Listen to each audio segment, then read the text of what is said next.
Sa Good Vibes, apat ka mga bakuludnon ang ginpasidunggan sa Banwahanon Awards. Ginkilala man ang pinakaunang nga netizen nga nagbaton sang I'll Be the Change Award sa pagdumdum sang 85th Charter Anniversary sang syudad. May report si Nico Delfin. Ining aktual nga video sang netizen nga si Julius Esmeralda nga nagdakop sa mga persona nga responsable sa pagkawat sang taklob sang manhole sang telco sa Araneta Street Disyembre sa nagligad nga tuig.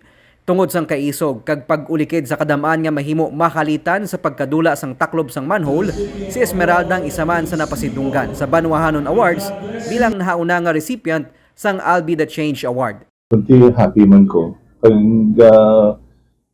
wish lang ko nga taning iban bala namo da sa may makita nila nga sala.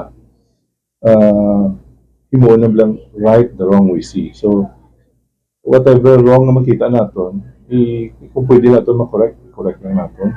So if why na sa aton powers, then ihatag ta sa iban nga right nga agency nga para makabuli sa aton. So in my case, helpless man ko that time, siling ko na lang so gitaw mo kay Mayor. Kaupod niya ginkilala ang apat ka mga bakulodnon nga nagbaton sang Banwahanon Award. Narakip diri ang charity diva nga si Ruby Token Lezares nga naging instrumental sa pagbulig sa mga nagakinahanglan paagi siya mga charity concert.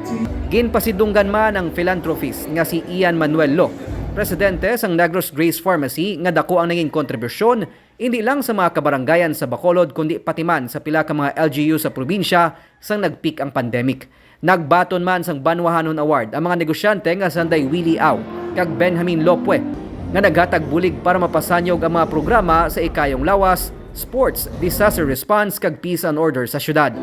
Kabahin man sa mga ginkilala sa pagdumdum sang 85th Charter Anniversary sang Bacolod, ang mga empleyado sang syudad nga nagpakita sang dedikasyon sa serbisyo pati na mga taxpayers kag katapos ang private sector nga naging instrumental sa pagpasanyog sang syudad.